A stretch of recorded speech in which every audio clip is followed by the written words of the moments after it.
Okay, so chapter 11 is over stereotyping, prejudice, and discrimination. I'm going to break down what each of these three mean and what they could mean in a social setting, how they can affect you in the social world. Um, so there's a few questions we're going to answer in this chapter. The first one is, where do stereotypes, prejudice, and discrimination come from a psychological standpoint? Like, where in the brain? Why does this happen? Why do they persist? And what can be done to eliminate or reduce their impact? Now, when we think of those three words, stereotype, prejudice, and discrimination, we automatically think negatively, which typically it is a negative. They are negative things. Um, so what can be done to eliminate or reduce their impact? So there's also going to be three general perspectives that we're going to talk about before I delve into what each of these three things are, what stereotype, prejudice, and discrimination are. So first, we've got an economic perspective. This identifies the roots of intergroup hostility and competing interests that can set groups apart from one another. So economic, you're competing for resources, okay? The next is motivational perspective. So what motivates us psychologically to have conflict with other people? So this emphasizes the psychological need that leads to intergroup conflict. Okay, and then lastly is the cognitive perspective, which is our way of thinking, our ways of processing information.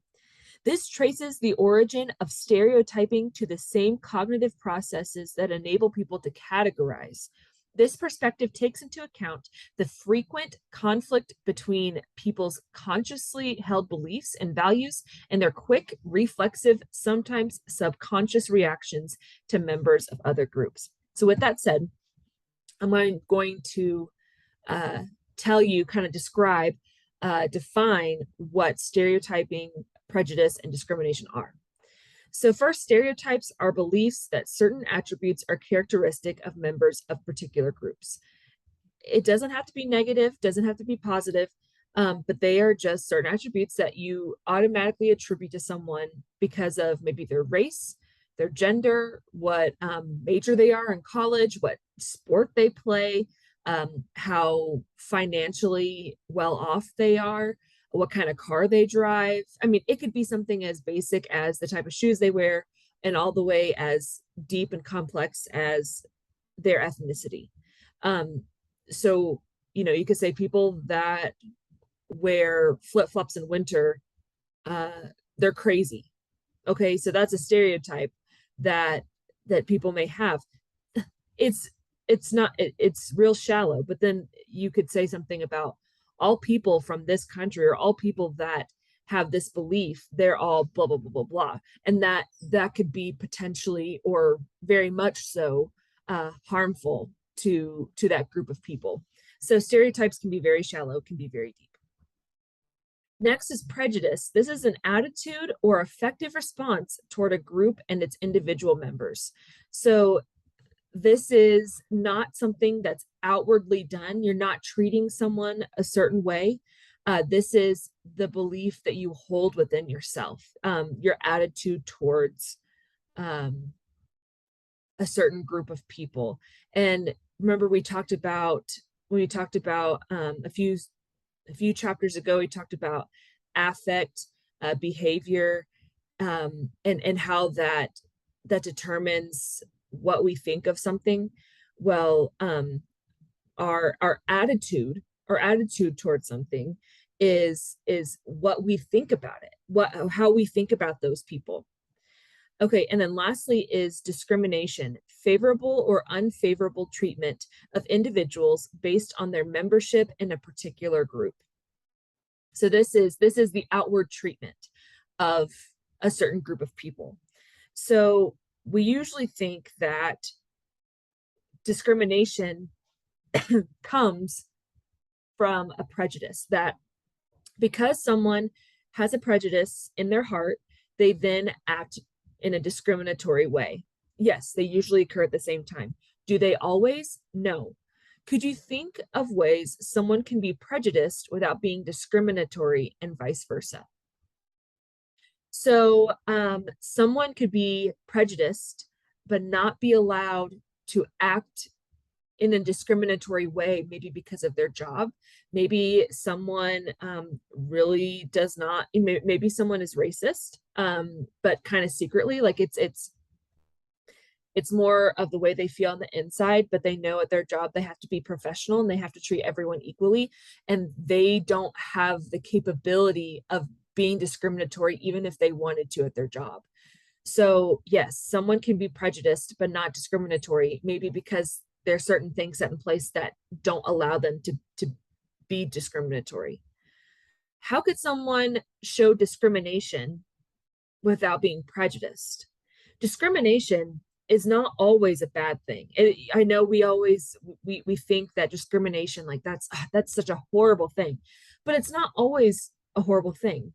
I could tell you that pretty much every single college in the world, well, maybe at least the United States, are discriminatory to a certain extent. And I'll tell you why. Isn't there an admission process? Aren't there standards that you have to uphold to be able to get into college, to be accepted into college? Maybe certain type of grades. For some people, maybe it's a certain amount of money, certain accolades, certain awards, certain things that they have participated in. Well, then that college's admissions office is discriminatory towards people who don't have certain grades or don't make a certain amount of money or weren't active in high school groups and community groups and such things like that. So they are treating someone differently based off of their accolades and their grades by not letting them into their college. It's not That's not necessarily, that's not a bad thing, that's not a wrong thing. That's how you uphold standards for college admissions and make, maybe one college more prestigious than the other. But that is an act of discrimination. It's not always a negative thing. Yes, you can also show discrimination by being hateful towards people, but by saying, no, this is a certain standard you have to uphold to gain entry into this club or into this school or whatever, or saying there's a certain dress code that you have to follow, and if you don't follow it, then you can't come into our store, into our restaurant. That is also being discriminatory, but it's not necessarily a negative thing. So I wanted to make sure that you guys knew that there are different ways to be prejudiced and different ways to be discriminatory, especially discriminatory without necessarily being negative, but it definitely can be a negative thing. Okay, so we just talked 2 slides ago about the economic, motivational, and cognitive perspectives, and I'm going to break those down more. Now that we know what stereotypes, prejudice, and discrimination are, now I'm going to break down these 3 different perspectives. So from the economic perspective, we have the realistic group conflict theory. This is a theory that group conflict, prejudice, and discrimination are likely to arise over competition between groups for limited resources. This heightens in times of economic difficulty. Well, yeah, because resources are diminished, so it becomes an even more brutal competition between groups for that resource.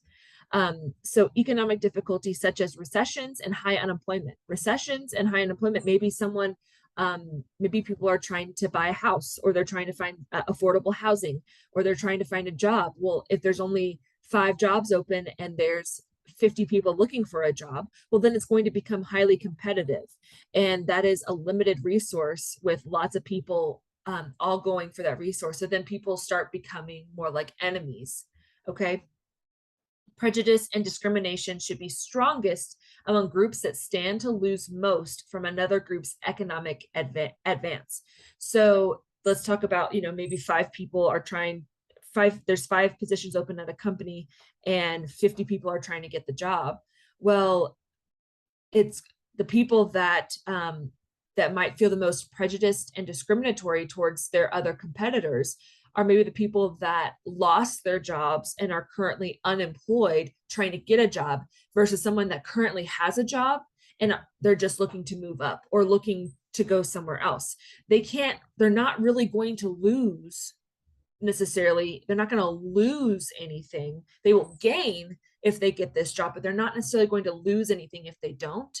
However, the people that have no job, they're going to lose stability if they don't get a job soon. So if they lose that job, then they are losing out. Okay. So there could be hostility or that can make you think in certain ways about a certain group of people, like, why am I'm better than you and I deserve this job more because XYZ. And so I'm going to start thinking negatively towards my competitors so that I can maybe try to get a leg up on them.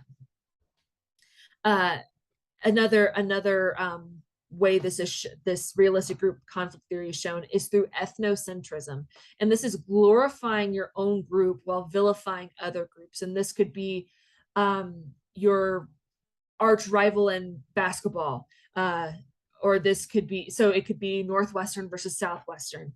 Ethnocentrism, you're glorifying your own group while vilifying the other groups. You're saying that's a school from down south, they're terrible, they're not nice people, they play dirty, whatever that is.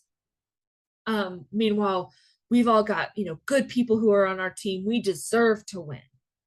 We deserve to win. That's what ethnocentrism is you're saying that we're good and they're bad or evil. And that's why we deserve this, whatever limited resources, is because we're good and they're bad. Okay, next, the motivational perspective. So what motivates us to have stereotypes, to be prejudiced, to be discriminatory? And according to the minimal group paradigm, this was an experimental paradigm in which researchers create groups based on arbitrary and seemingly meaningless criteria, and then examine how the members of these minimal groups are inclined to behave towards one another. And what they found was, they could just say, okay, you're team blue, you're team red. These are arbitrary, meaningless criteria. Maybe it's people who have only sisters and people who have only brothers, people who have no siblings and people who have siblings. Arbitrary criteria. It's meaningless. Like it doesn't really matter. And these people that were put into groups, they automatically formed a group mentality, even though there was nothing for them to compete over. There was nothing, but they automatically started thinking of us versus them. It's funny. It almost becomes tribal, how once you put yourself in a group, you feel loyal to that group and disloyal to the other, even though there's nothing holding them together other than the fact that they are told they're part of a group. So according to the social identity theory, there's an idea that a person's self-concept and self-esteem derive not only from personal identity and accomplishments, but also from the status and accomplishments of the various groups to which the person belongs. So they do whatever they can to feel better about the group, which then leads them to feeling better about themselves. The group succeeds, I succeed. That I find my self-esteem and how well my team does, whether that's at work, whether that's in athletics, whether that's in your friend group, whatever that is, whatever group you identify yourself with, their successes and losses are reflected in your own self-esteem. So, you could maybe think about, okay, so I go to Northwestern and I'm on the basketball team, and whenever we lose, it really affects my self-esteem. When we win, it really affects my self-esteem.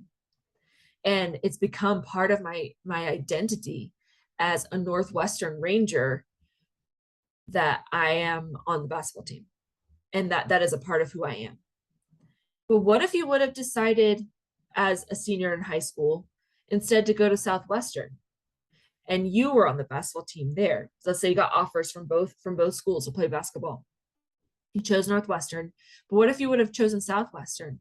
You probably would be having the same exact thoughts, but say, I'm a Southwestern Bulldog. That's who I identify as. That school from up there up north, Northwestern, they can eat it. Like, we're good, they're bad.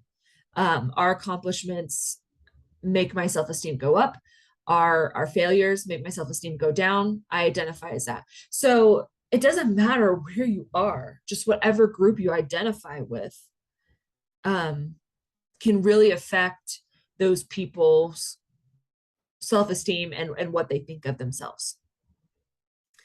Basking in the reflected glory is another way that being a part of a group can affect your mentality towards others and towards yourself. This is taking pride in the accomplishments of other people in one's group, such as when sports fans identify with a winning team. Okay, so, most of you guys are from Oklahoma, and I believe the only professional sports team that's in Oklahoma is Oklahoma City Thunder. And a lot of people, they're like, that's my team. That's my team. But do you know any of the people that are on the team? You're not a part of the team. There's no family members, nothing. But you take pride when the Oklahoma City Thunder win. That is basking in the reflected glory, especially if you've got a friend that's maybe a fan of another pro basketball team. And then the Thunder crush them. And you feel that pride. Why? You didn't do anything. You're basking in the reflected glory. So do you think that criticizing another group makes people feel better about their own group? And I think yes. The more it's not necessarily about, in a lot of people's brains, and I don't know if they realize it, it's not necessarily about you being higher, but it's about the amount of difference between you and your rival or your competition or whatever. It doesn't matter if you're at the top, as long as your competition is way below you. Does that make sense? So even if you know that, maybe you didn't have a great season, or you're not doing the best, or whatever it is, your group is not doing the best, as long as your rival, your competition is doing worse, that's sometimes what matters more than doing well for your group. Okay. So sometimes criticizing another group and putting them down further makes you feel and your group feel better about yourself and about your group. Okay. And lastly is the cognitive perspective. So I want you all to know that I'm going to preface this by saying, just because some of these things are normal and are going to happen regardless, it doesn't mean that thinking hateful things and acting in hateful ways is okay. It's not. But there are some reasons as to why these things happen, and that's what I'm explaining to you. Okay. So stereotyping is inevitable. It is. Stereotyping is inevitable. It stems from the necessity of categorization, which conserves intellectual energy. So biased information processing is especially harmful when the stereotypes on which it's based are completely lacking in validity. And I don't know if you guys remember me talking a few chapters back about confirmation bias. And that is where you believe something and you're wanting to fact check it. You're wanting to find proof for it, but you're only searching for proof that backs it up. You're not searching for proof that denies it. And that's kind of what stereotyping can do to our brains. Is we hear a stereotype and we only look out for the people that confirm it, and not for the people within that same group that would deny it to us. So that's something definitely to be wary of. But I've given this example before, especially in person, when I've taught this class in person.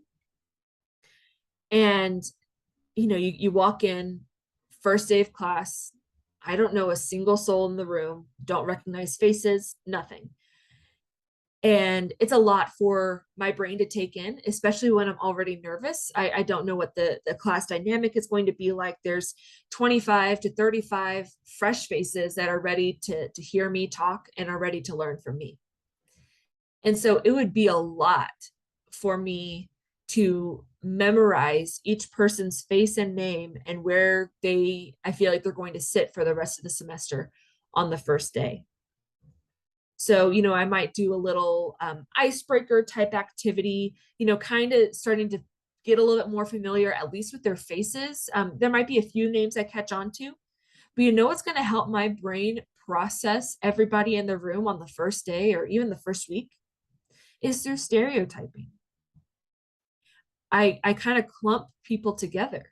Maybe it's the people they're hanging out with. Maybe it's the athletics team they're on. Maybe it's the way that they do their hair, whatever it is, there is automatically some stereotyping going on. And that is the way for your brain to conserve some of that energy. Because if I were focused on trying to memorize everyone's name and face, I would not also have the intellectual energy to then teach a 50-minute lecture. It would be too much for my brain to try to take in at once, especially on a day that I'm already nervous and trying to process the room. So that is one example of stereotyping being inevitable, is when your brain is trying to take in lots of information. There's only so much you can take in. Stereotyping can also help keep you safe. If you're in a big crowded room, or you're somewhere that you don't know, if you're in a new place, a new city, there might be too much for your brain to take in at once.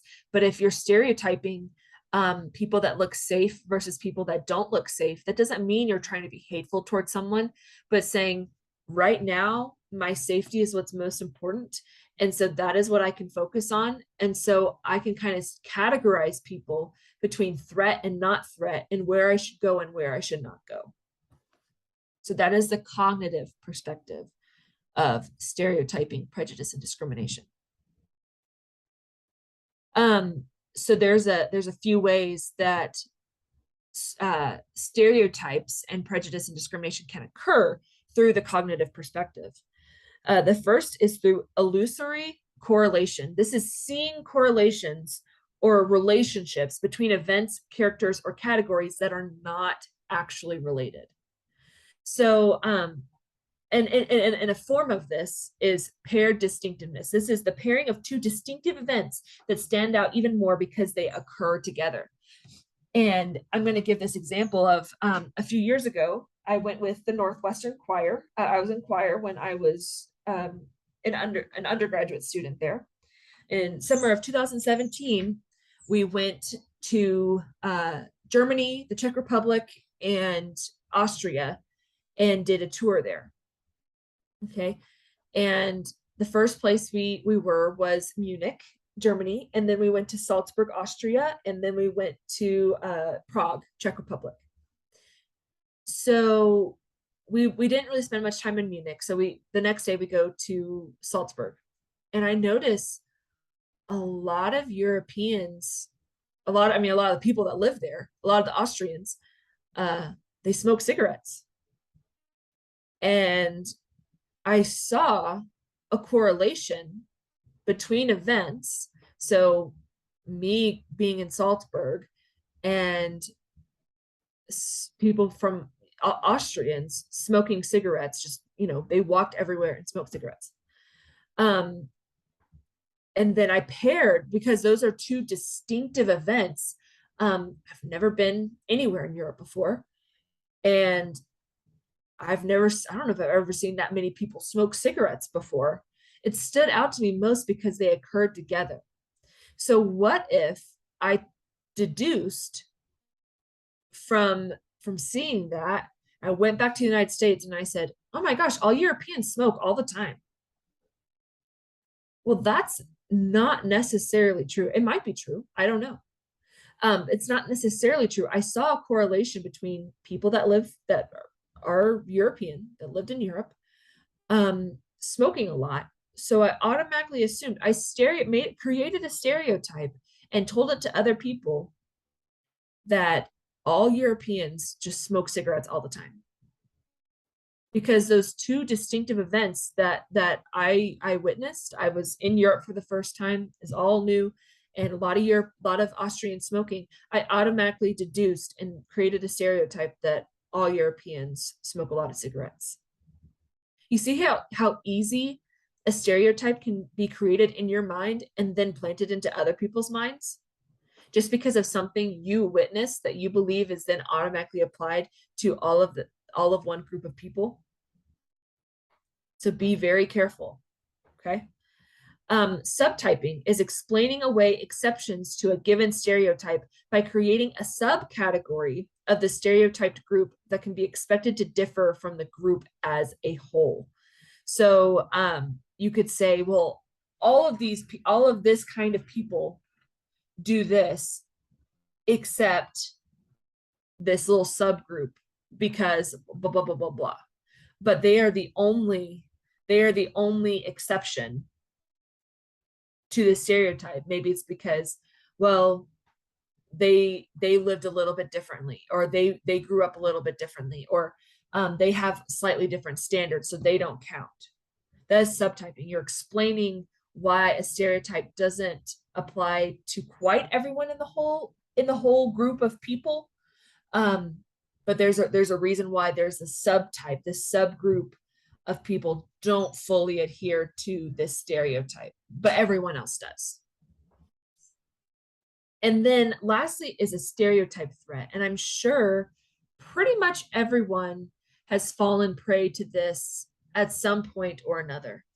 A stereotype threat is the fear of confirming the stereotypes that others have about one's group.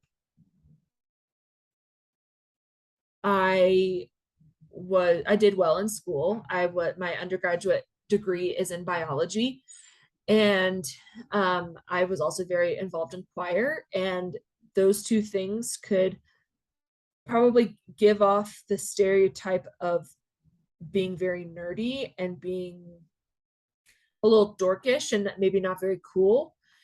And especially when it came to dating and being around guys that I thought were cool. You know how easy it is to try to downplay your intellect or the things that you're really into, to not come across so intense or whatever. So it's this fear of confirming the stereotypes that others have about one's group. It can affect your performance, whether that's in school, whether that's socially, whether not showing who you really are, whether that's athletics, whatever it is, whatever you're trying to not, whatever stereotype you're trying to not confirm, it can affect your performance in that, because you're using so much effort to not confirm a stereotype that you're actually going in the opposite direction and you're doing poorly in whatever you set out to do. So I hope no one has the fear of confirming stereotypes, that they're not carrying that weight on their shoulders, especially for a particular, maybe a large group. Maybe I hope you don't feel like you're the only spokesperson or the only face of a particular group, and you hold all of that weight on your shoulder, so you're afraid of what you're going to do next because you don't want anything negative to be said about your group of people. Okay, so now I've got some questions for you to kind of answer on your own, to think on. So one, do you trust men or women more in any particular profession? Maybe not consciously, or maybe it is consciously. Do you trust men or women more in any particular profession? And there could be lots of reasons why. It could just be based off of stereotypes, Like, I know a lot of people, typically don't think that men are nurses, and women are, women should be nurses, men should be doctors, or, something higher up than a nurse. And so maybe you automatically trust women nurses more than you do male nurses. I, Maybe you had a bad experience with a male nurse or with a female nurse, so you automatically trust the other. And I think a lot of stereotypes can come from something negative happening to you, so you kind of have a prejudice towards the other. But do you trust men or women anymore in a particular profession? Next thing to ask yourself, who do you think suffers more discrimination on the basis of age? Do you think it's older people or younger people? Or does the situation, obviously the situation matters, but what do you think? Do you think it's possible for people to be prejudiced without being aware of it? It's a big one. Is it possible for people to be prejudiced without being aware of it? Is it possible to not think about a stereotype about another group when one thinks about the group or sees a member of the group? Meaning, when you see a particular group of people or someone that is a part of a group, is it possible to not automatically think of a stereotype about that person or that group? Is it possible to see someone and not automatically categorize them? I'm not sure. Why do you think people are so reluctant to give up their stereotypes, even if they're presented with counter information, information that proves their stereotype wrong? Why do you think people are so reluctant to give them up? Which types of people suffer the least discrimination? Are you one of them? And if not, do you envy those people? What do you think are some steps we can take to reducing stereotyping, prejudice, and discrimination of all kinds, now knowing what you know? And lastly, is the level of discrimination in the world rising or dropping, and what makes you think so? I want these to be things that you ponder, things that you think about, that you think on, that through what you learn this chapter, I want you then to apply it. Maybe change your mind about some things. Maybe read deeper into things, think deeper, to maybe branch out and meet people of different groups that you've never met before. Broaden your horizons. I highly encourage you to do that. Okay, that is the end of chapter 11.